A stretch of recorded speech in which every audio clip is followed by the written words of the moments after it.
is Karen Kuvion, and I am a patient navigator at the Breast Cancer Resource Center in Austin, Texas.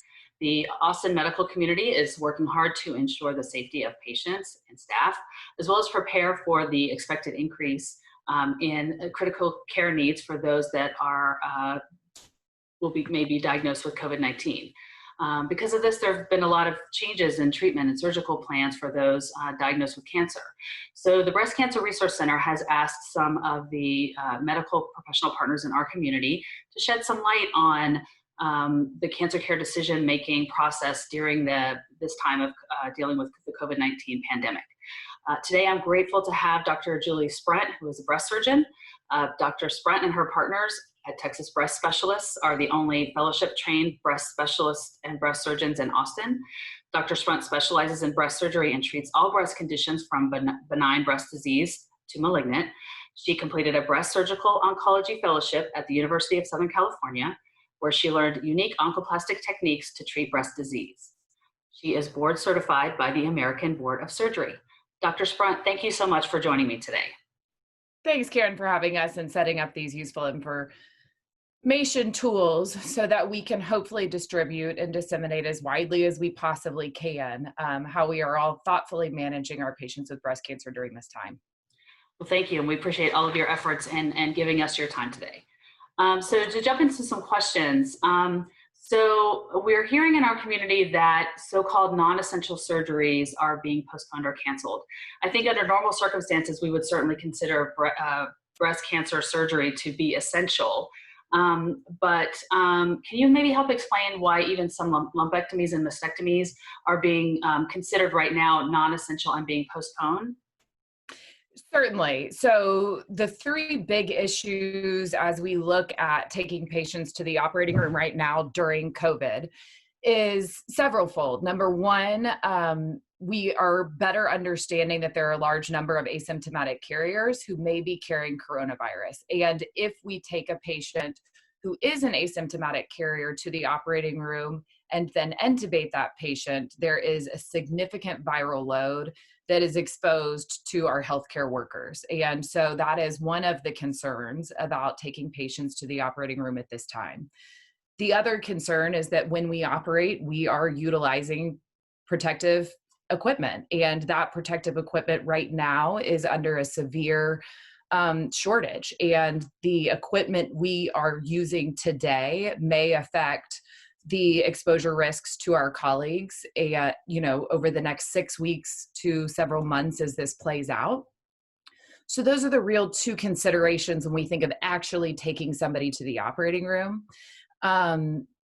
And that is why all of our societies, the American Society of Breast Surgeons, the Society of Surgical Oncology, the American College of Surgeons, as well as the governor, our local state authorities are looking at all surgeries, saying if we can safely delay as many of these surgeries as we can, then that will save equipment that we are going to desperately need.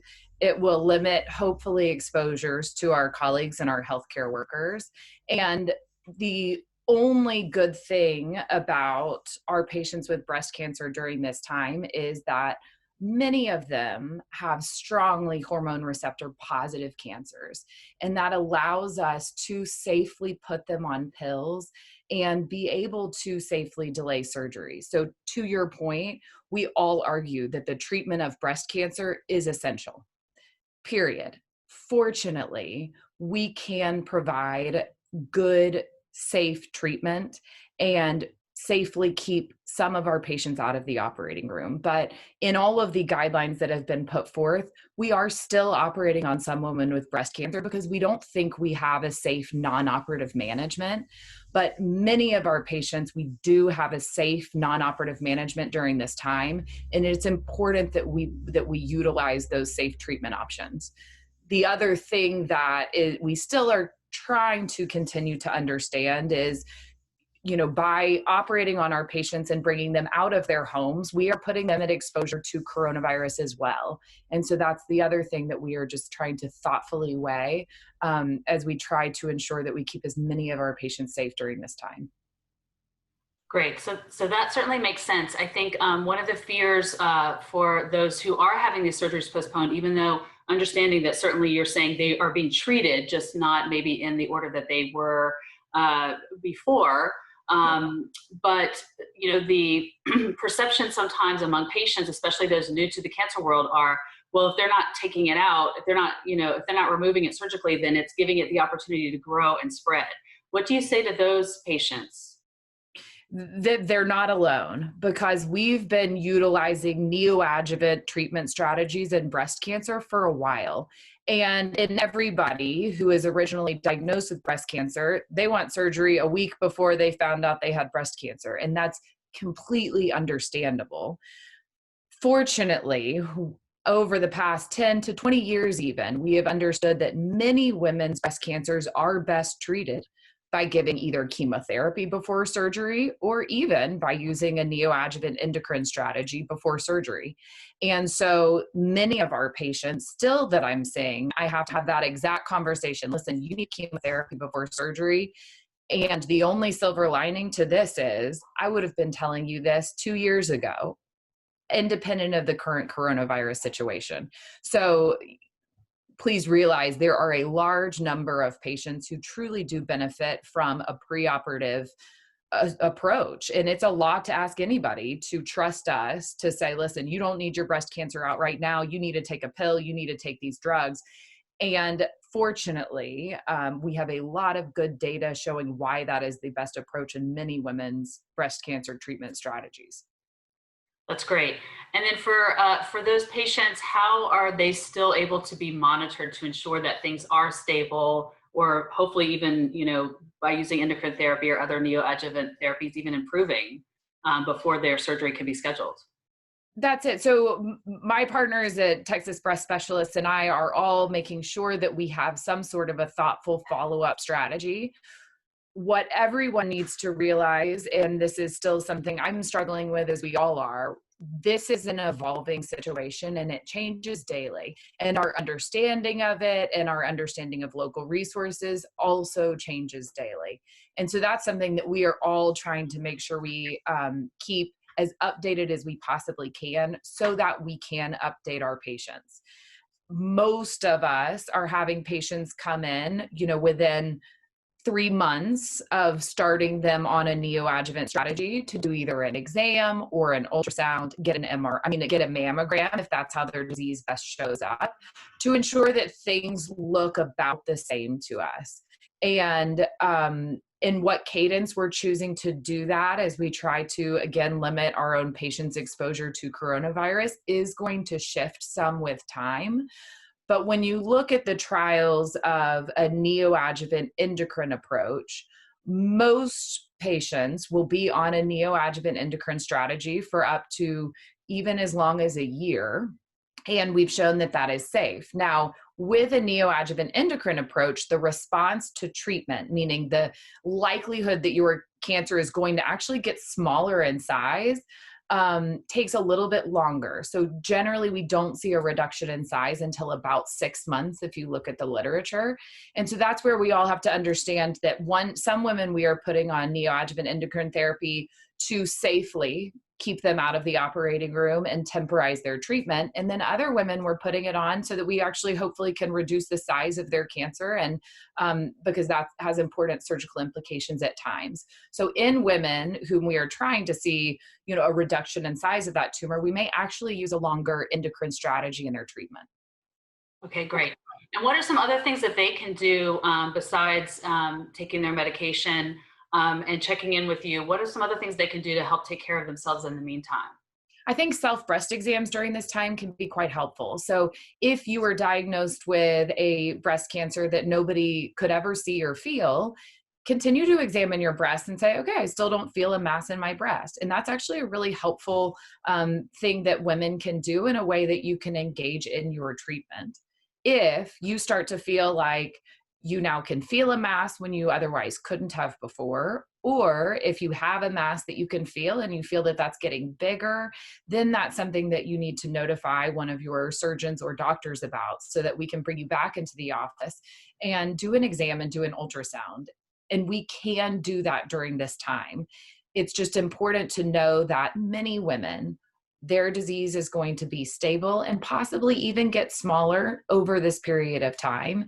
And we are trying to safely keep you out of our offices so that we minimize your exposure and, frankly, our own exposure, so that we can keep doing surgeries and taking care of women as they are just getting diagnosed during this hard time, and in women who we don't think we have any safe options other than doing surgery for their breast cancer during this time.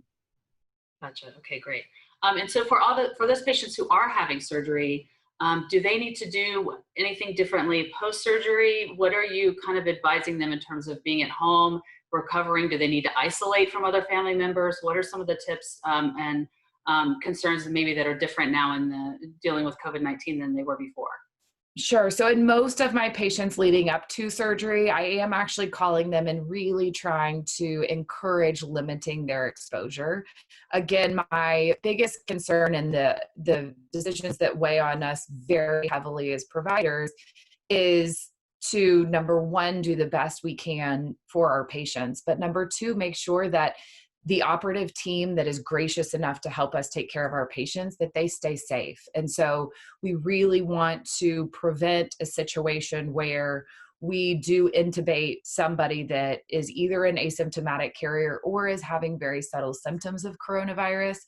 And so again, from a preoperative standpoint, to really try to limit your exposure to people, and also to be honest about your symptoms if you do start developing symptoms. That is not something that we want anybody to hide, because again, we could still probably take just as good of care of those people, but we need to know about it so that we can appropriately protect ourselves.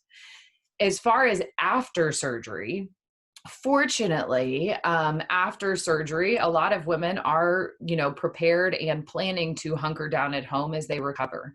And I think hunkering down at home with the people that you know and love is exactly what we all should be doing, and exactly what I expect my patients to do after surgery.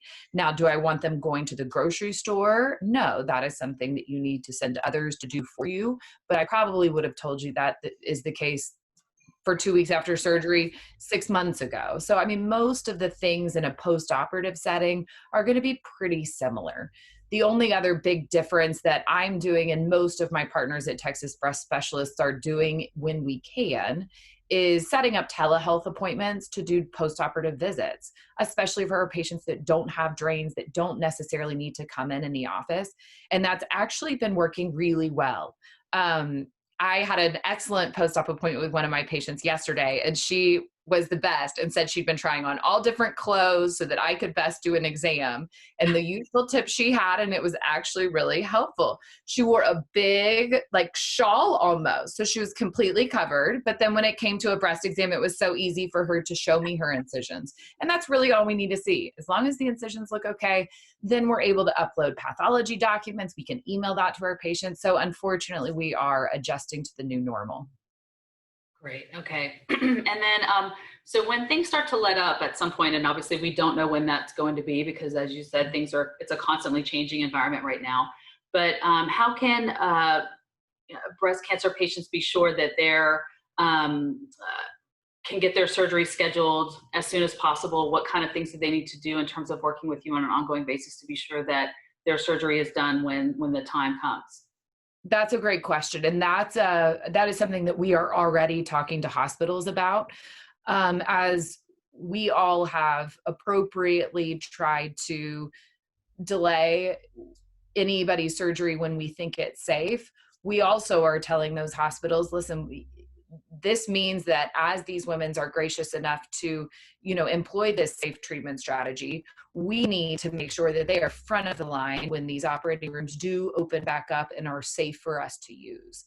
And that's something that we are already having those conversations with all of the hospitals and surgery centers, to have a ramp back up strategy so that our patients with cancer are at the first of that line. And so far, our hospital partners and surgery center partners have been very understanding of that and are starting to set plans in place so that we can do as much surgery as possible in our patients with breast cancer when we think it's appropriate. And again, realize that's not always going to be, not everybody's, as soon as they say open up the ORs, is actually going to need surgery. Some women are, being put on endocrine therapy with different treatment strategies. And also in women who are starting chemotherapy now, their surgery, usually won't take place for another about 5 to 6 months from now. So fortunately, we're trying to look at all of that patient flow process and make sure that we are prepared to do everybody's surgery at the most appropriate time when we can say that's the safest option. Great. Dr. Sprunt, this has been tremendously helpful. Thank you so much for sharing your thoughts and your time today. And thanks for all you do for breast cancer patients in Central Texas. We are so grateful. No, absolutely. Listen, I am so grateful for you all doing this. And please know, to all of our patients, these are not decisions that we take lightly. And we are talking among all of our surgeon partners at Texas Breast Specialists about every individual case and how we ought to best treat it during this time. And I cannot thank you all enough for your trust in us to help manage you all's disease as we go through this. Thank you. And please take good care of yourself. Everyone stay safe. Yes. Thank you.